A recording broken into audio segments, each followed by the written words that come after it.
Welcome back to the Spirit Truth Worship Podcast.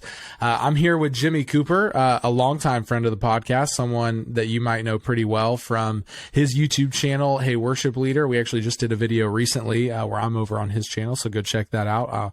I'll put all the links and stuff to his website and his YouTube channel below. You can go check all that out. But Jimmy, you're not just a YouTuber who helps worship leaders, but you're a worship leader at a local church. And so why don't you tell us a little bit about your local church before we get into the video? Yeah. Appreciate you having me on here. I love coming on here, talking about worship leader things. I've actually just celebrated 5 years at the church I'm at in January. So 5.5 years now.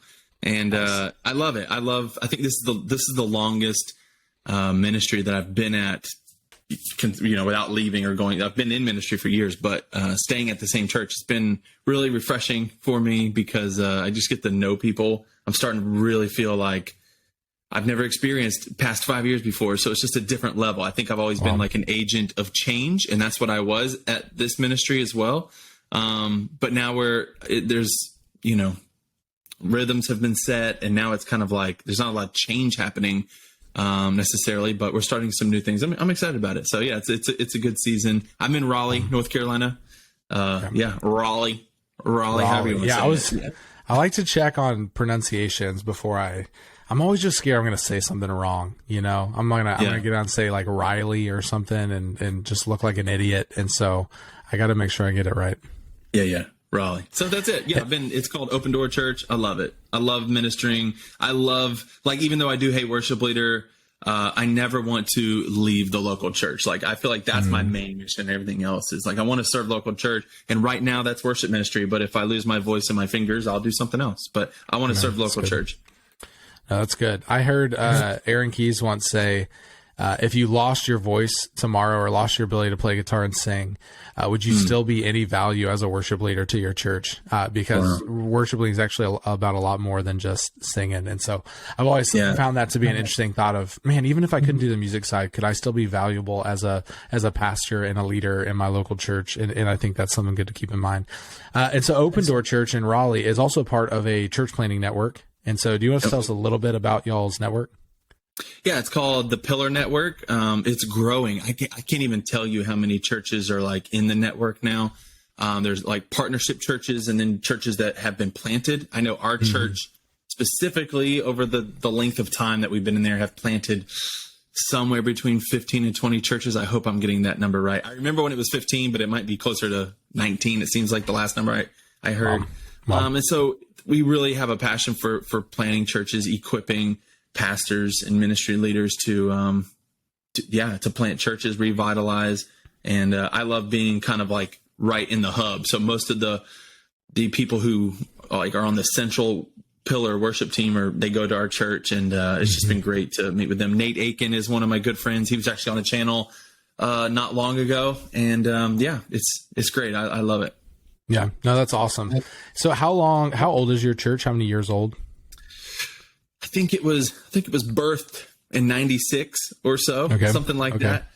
So not something super old. So 26 years old, maybe.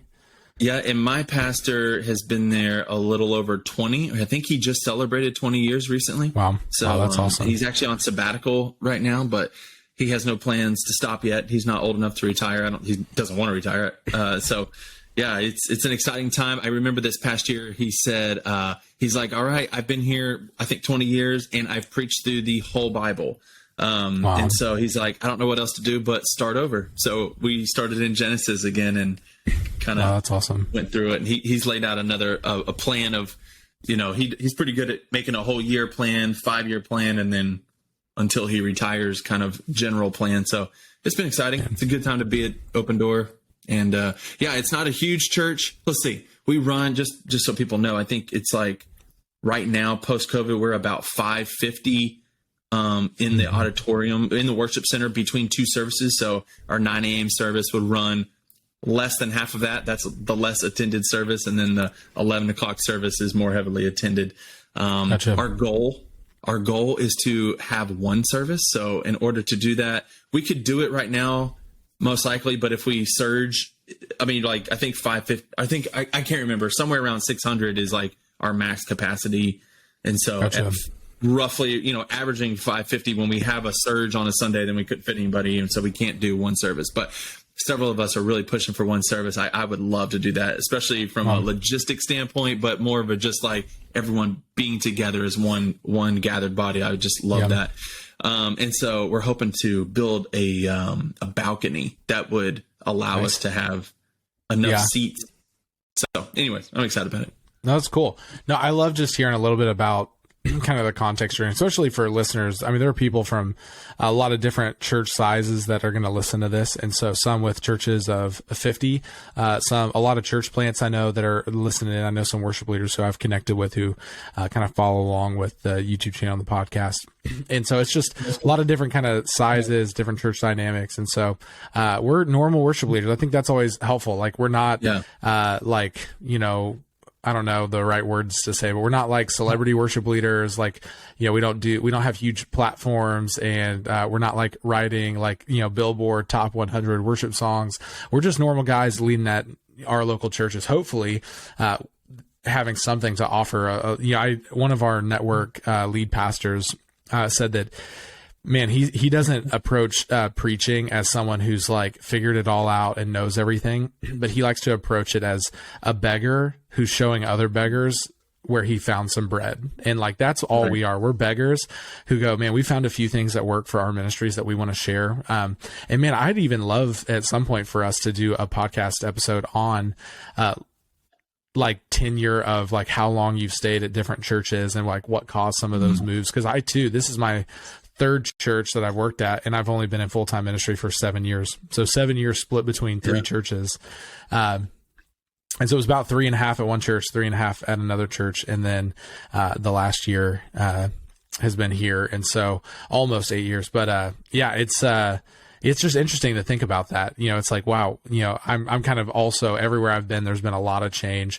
I showed up, maybe implemented a whole new service style, or maybe implemented a new way of thinking through like building volunteer teams. And, and then have gotten to do that here. And so I'm kind of like, I made a joke when we moved here. It's like, man, if we love it, we can stay. But I get that bug of wanting to change stuff so quickly. I was like, luckily we're at a church planting network. And so if I want to leave, I can just go plant a church. And so, and my wife doesn't appreciate it when I joke about making us move a whole bunch. But anyways, that's a whole nother conversation. But today, we're going to talk about the temptation of comparison. So as we're talking even about church sizes, and maybe there's some people who are like, oh man, I wish our church was 550, or man, I wish our church, maybe it's a church of 550 going, I wish our church was 1,000, or a church of 1,000 going, man, I wish we could do what Elevation does and what Passion does. And I wish our church had, whatever. But I think that's kind of this modern invention. We also, even my church runs about 1,000 a week. And I just think, we're all kind of doing the same thing, and we're all trying to strive for excellence and want to serve the Lord. But this temptation towards comparison is real, and it became heightened during COVID. I really believe that as almost every church moved to having some kind of online expression, the temptation for wanting to kind of find what the other churches in your area are doing and compare yourself, or the temptation to look at the biggest churches in the country and not compare like what the Lord's doing in your church to what the Lord's doing in their church, but it's almost more of, man, what does my live stream look and sound like? And then I'm going to go compare it to these like, all-star, record label worship teams. And so I'd love, maybe even before we get into this, we were sharing a little bit of just some funny stories of, maybe I was trying to see if it was on your live stream. This is my favorite part of the live stream, is the rise of the worship fail. So, and I think worship fails are God's gift. Like, I think it is the grace of the Lord to a live stream and comparison fueled worship culture, that we have these moments, where even, Shane and Shane or Corey Asbury, who like these really like amazing worship leaders, have these hilarious worship fails. But you had one from just the other day. You want to share about it? I did. And luckily it was in the 9 a.m. service, which we do not live stream. And we live stream still. Our church is not a fan of live streaming because they just want, they want people to be at church, so our live streams right now are basically for our shut-ins. We have some families who are dealing with illness who can't come. And so that's why we still do a live stream.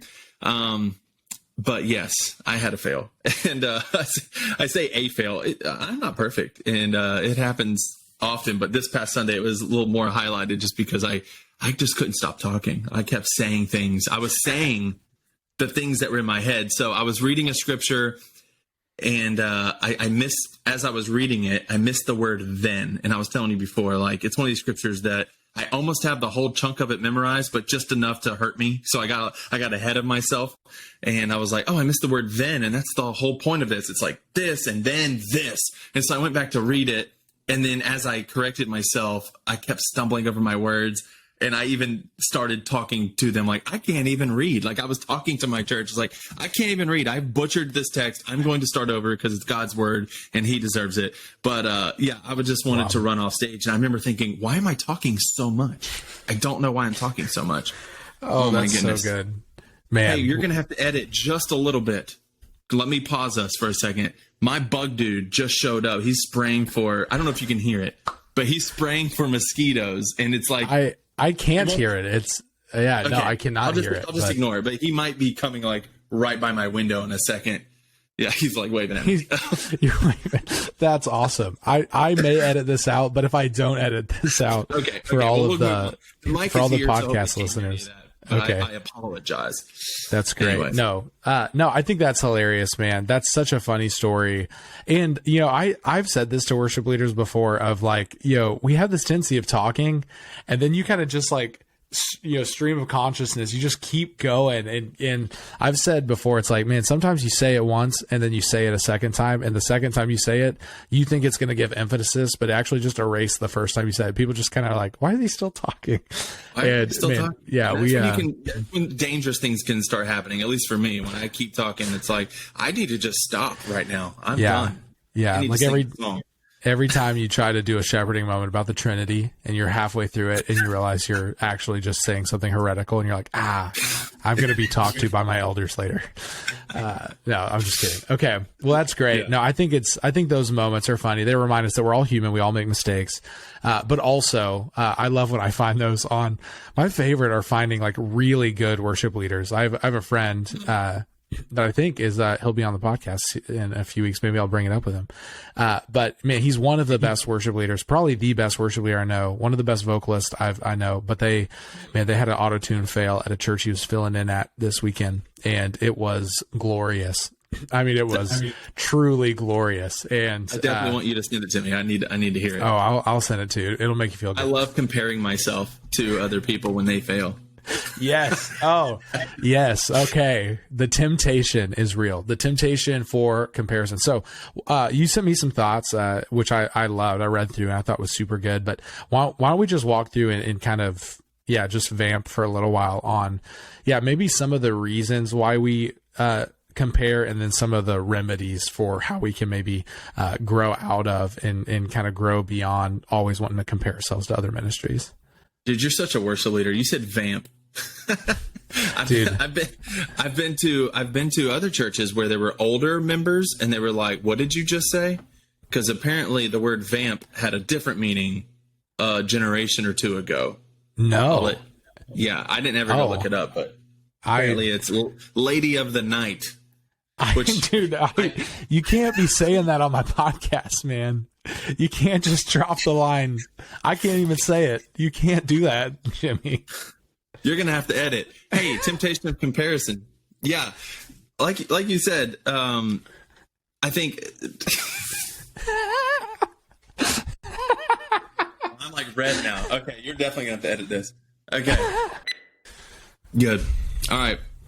Yeah. Like you said, comparison can be brutal these days because of the internet. And I think, like you said, COVID really highlighted things, and it's still, it's something that we all have to be careful with this, because even me, like, I'm not past it. You're probably not past it. Like, even little things like we're both making this video and I'm looking at your lighting, and I think it's in our nature to compare.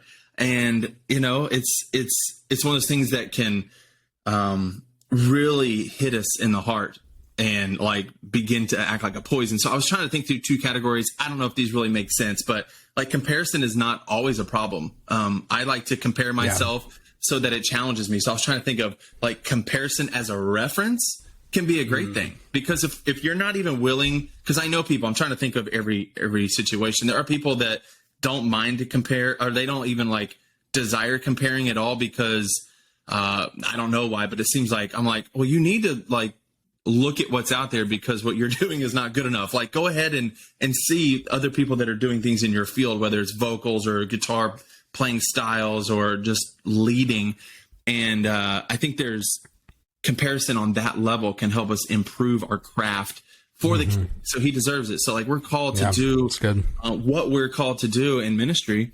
And I think that if we spend the time to hone our craft, that can be a healthy thing. And comparison, if we even want to call that comparison, I think that can be a healthy thing. And so I challenge people that just ignore all kinds of comparison and stay in the ruts that they're in, and they're never improving. Wow. No, that's good. Like, don't be afraid to see what's out there and grow. Like, don't be afraid to be a learner. I think that's the heart of it. I think we as worship leaders are learners, because if we're going to be teaching, we have to learn. And so there's that side of it. I just wanted to like have a disclaimer. But when we get into comparison as judging, maybe there's a better word, but like whether you're judging other people or you're judging yourself. So like whether you're trying to make yourself better, like, oh, even Dalton fails, or even Jimmy fails at talking, like that. I guess that can be healthy. Like I said, for like a reference, like, okay, they're human. That's great.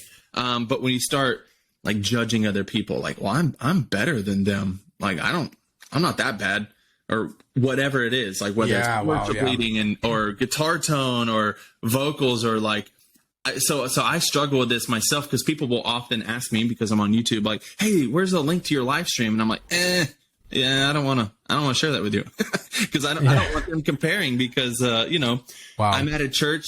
We're about 550 adults, I guess. So we have more than that attend on a weekend, but that's like adults in the worship center.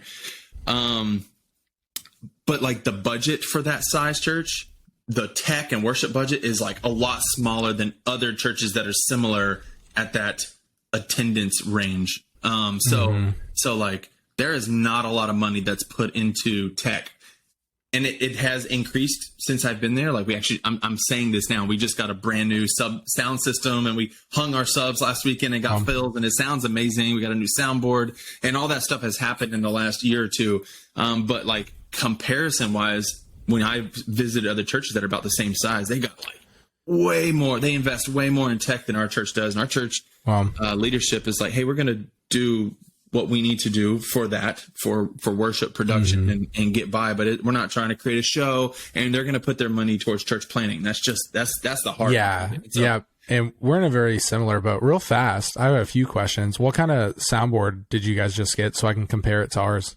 Yeah. Oh, well, I hope it just blows yours out of the water. No. I hope you feel really bad when I tell you that we got the Behringer Wing.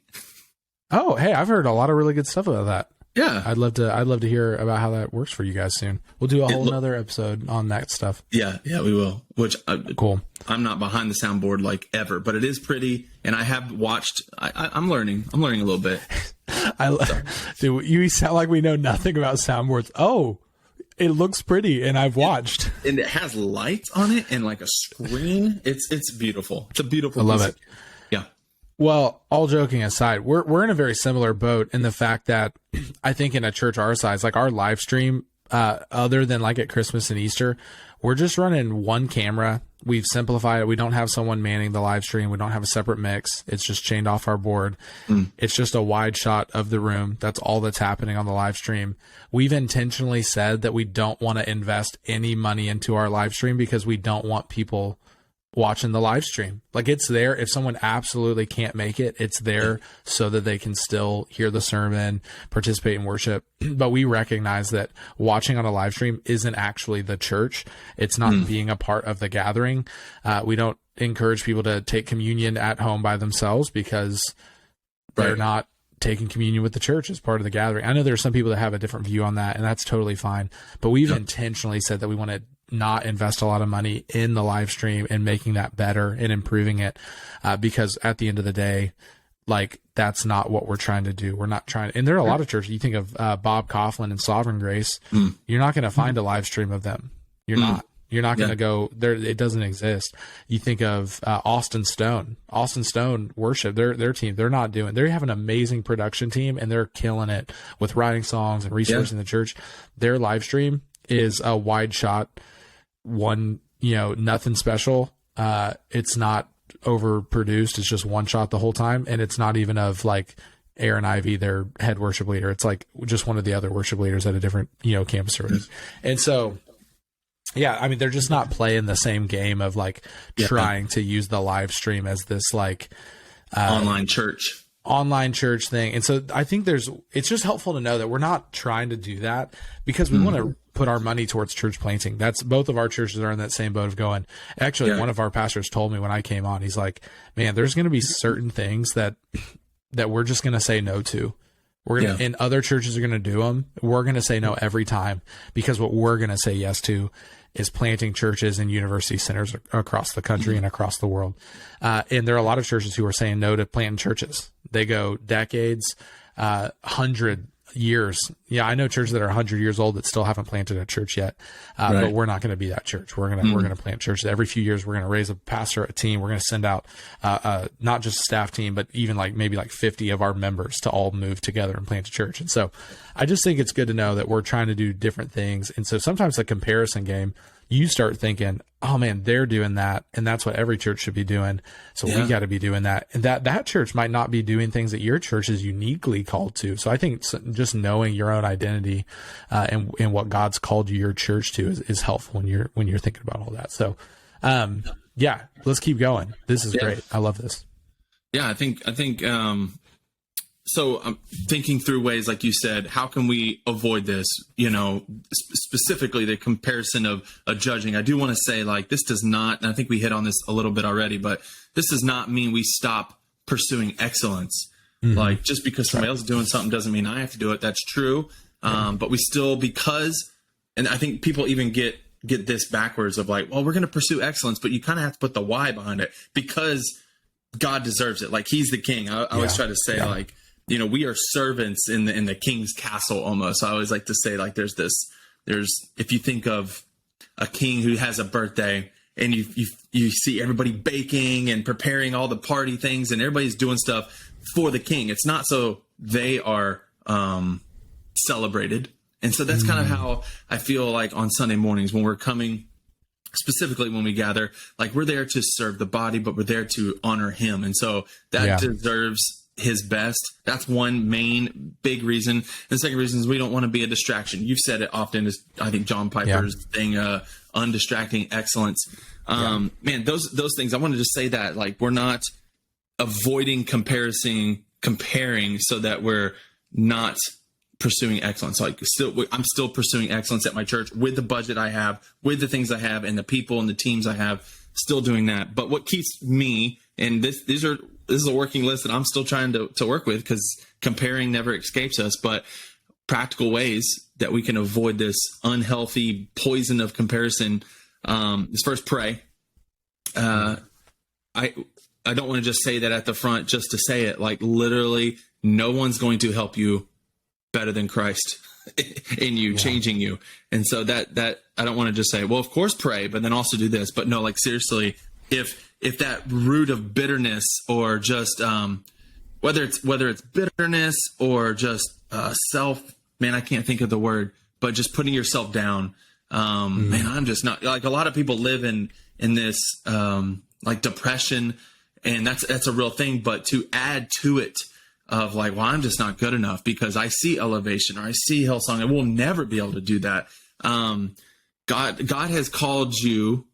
He has you where he wants you, and he's given you everything that you need to do what he wants you to do. The assignment you're on, you have everything you need. That doesn't mean you don't grow, but you have everything you need. So I want to say that because if you're at a place and you have 50 people and you have no production budget and you're in a living room, you have everything you need to lead people to worship God.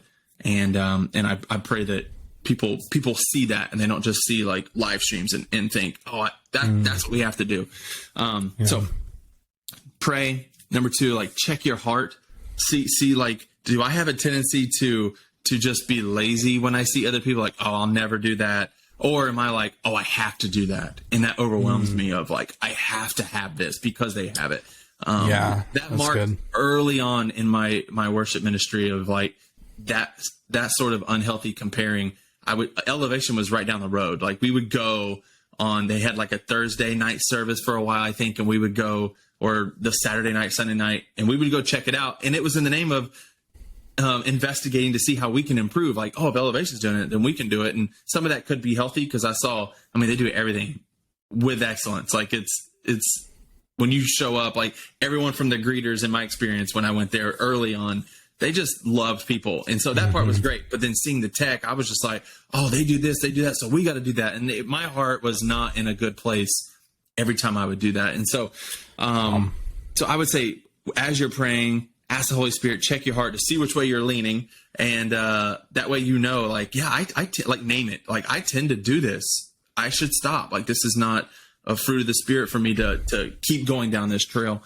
And then I was thinking, like you said, the live streams, COVID, I think social media, that's like maybe taking a fast from that. So I tend to try to do that every now and then, especially when I find myself, like I use it for, hey, worship leader, but then I find myself just wasting time. And I'm like, okay, I got to like put this down, take it off my phone for a while, and just like maybe catch up on like my laptop because that keeps me off my phone. I'll do that from time to time just to like almost as an offering of worship to God. Like, hey, I don't want this to control me. I want you to be more a part of my life than social media is on my phone. So our intake, I've heard you even say on your channel, like your intake, guard your intake. And so that's another practical thing. Just take social off your phone for a little bit, fast from it, and and then use that time to pray. And then, I've already said what I want to say about like, remember that God has you right where he wants you. There's no mistakes. He might have you in a place of learning. He might have you in a place of growth. He might have you in a place of just wanting to know if you're just going to be obedient and faithful, even when things around you aren't right. And maybe people are watching you to see how you're going to respond when things aren't right. So live in that, man. We see people in scripture who both have been in trials, and some of them failed and some of them rose to the occasion and gave all the glory to God. And so just know that people could be watching you. So God has you where you're supposed to be. So be there. Yeah, man.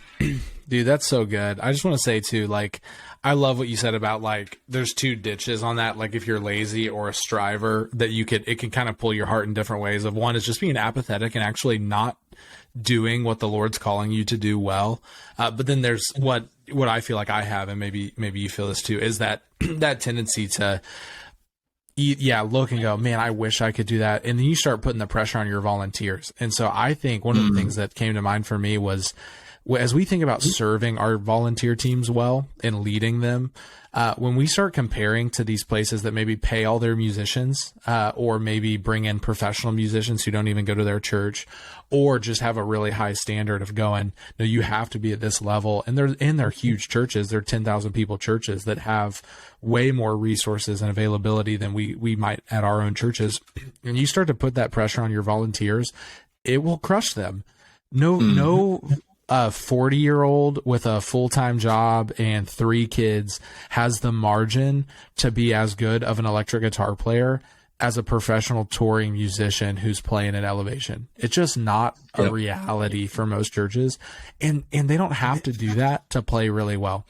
They don't have to be that good to serve your church at a high level. They don't have to be that good to play with excellence. If we define excellence in a healthy way, they don't need to be that. And I don't think we need to ask them to try to be that. So I think that's one thing that came to mind for me. And resource your team well.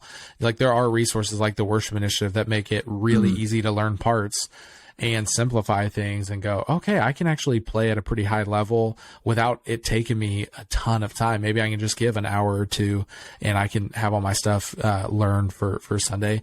Fasting from social media is, I think, super helpful. Some rhythms that I have found helpful is this, is like trying to take like a Sabbath, like maybe take one day a week. So my wife and I have been just turning off the socials on Saturday. So Friday night through Saturday night, we turn it off, spend more time together. It's super nice. I took a whole month off in October last year. Probably going to do that again. Our baby is due in September. I want to be able to post all about the birth and all the stuff in September, but then October, probably going to take the whole month off again. And I just think that, there's some healthy rhythms. I know guys who take a day off a week off a month off a year, and that's their rhythm. And it's been really good for the people I know who are doing that. So those are some thoughts. And if God has you in a particular place, he has you there for a reason.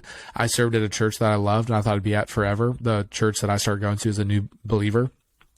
And then the Lord, through a time of fasting and prayer, moved my wife and I to Fellowship Bible Church, where I was at for 3.5 years, where I grew so much as a leader and a worship leader and a musician and all of the aspects. I learned how to shepherd teams better. I learned how to lead worship better, to think more theologically.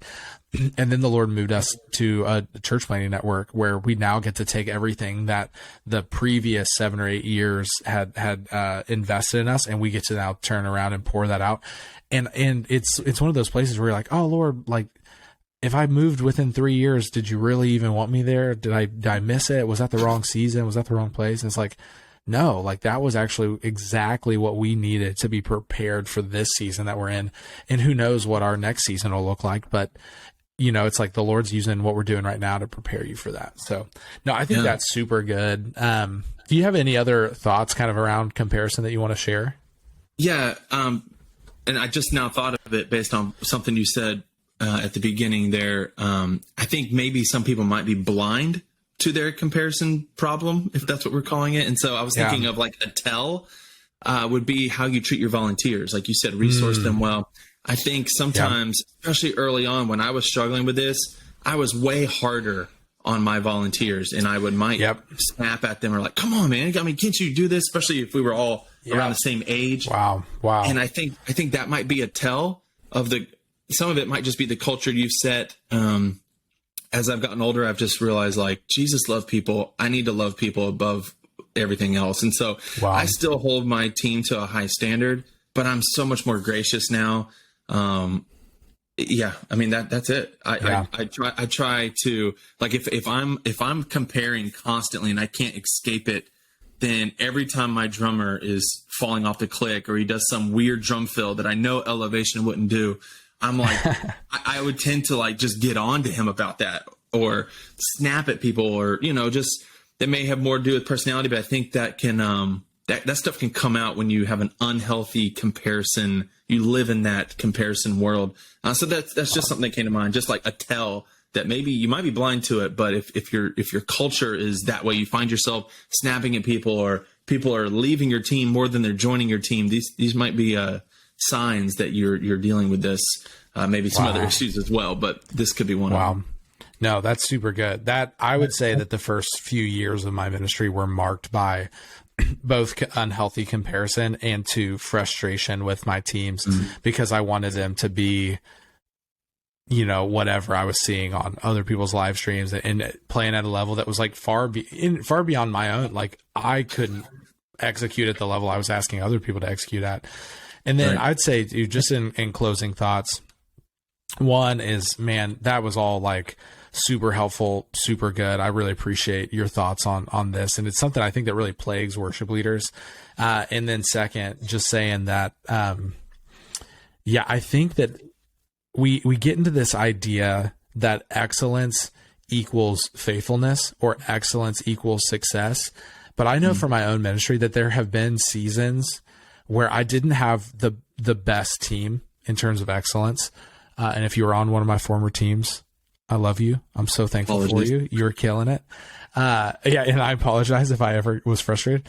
But I've played, especially I remember at my first church, a church in Conway, Arkansas.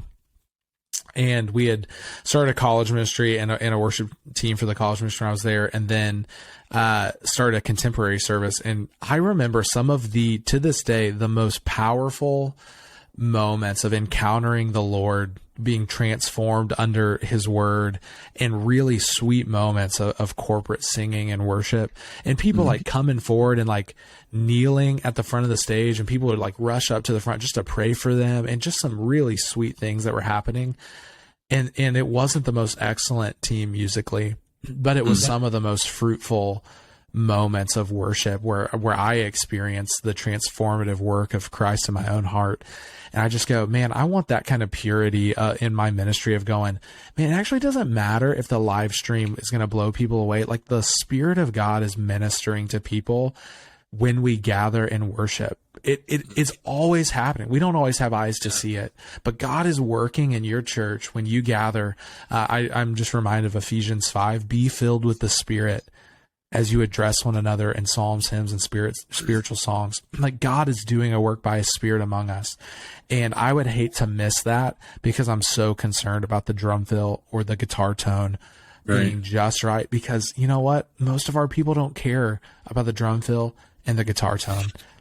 They're there to encounter the Lord, and they need it. And so, man, I think that's so good. Don't let comparison steal your joy. Don't let comparison steal the calling that God has on your life. I even, even today. So this is like this morning, I'm like working on singing a song that I just never sung before. And I hated the way my voice sounded on it. I was like recording it and listening back to it. I'm like, dude, this sounds really bad. And I've always been a little self-conscious about my voice as a worship leader. And I think because I've heard, like, growing up, I had things like spoken over me of going like, I don't think you're ever going to be a singer. And now I sing for my job all the time. And I'm so self-conscious. I've like released songs online and I listen to my voice, and there are moments where I'm like, dude, I've made a lot of progress. It's sounding good. I'm happy with, and then I'll have a moment like this morning. I sound so bad. Whoever let me be a worship leader? Am I going to get fired because I like can't sing well enough? Like, and I have these thoughts like for real. And it's this comparison that's like, it's going like, dude, you're not good enough. The Lord hasn't really gifted you in that way to lead, even though surely that's not true. But it's just a real thing that people struggle with. And so if that's you, you're not alone. If you need to talk or you just want someone to reach out to and just share your story, feel free to message me. You can go to my website, daltonschaefermusic.com, and contact me there, or you can go on, the Instagram or Facebook or whatever and just send me a message. But man, we want to encourage you. The Lord, he has you where he wants you, and he wants to use you there. And so, Jimmy, thanks again, man, for coming on. Yeah. Thanks for talking about something I think is really important. I think it's going to be a really helpful thing for some worship leaders to listen to. And man, if you found this helpful, we'd love it if you'd like this video, if you're watching on YouTube, or if you're listening to in a podcast. Man, we would appreciate a 5-star review. We're not interested in 4-star, 3-star, 2-star, 1-star. We want a 5-star review, and just type some notes about how much you like Jimmy and how helpful this was for you. And anything else, you can take that. You can write it down, and you can put that in the offering plate at your local church. But we don't want that here. And so I'm just kidding. Wouldn't that be horrible? Depends on how much you edit out of things I've said in this podcast. Oh man. Yeah. If there's a weird chunk in the middle where it just like suddenly jumps and it's like, oh, something happened, that something did happen, and I don't know. We'll see if it makes it. But anyways, so man, we appreciate you, Jimmy. Thanks for coming on. And yeah, we'll hopefully see you guys in the next episode.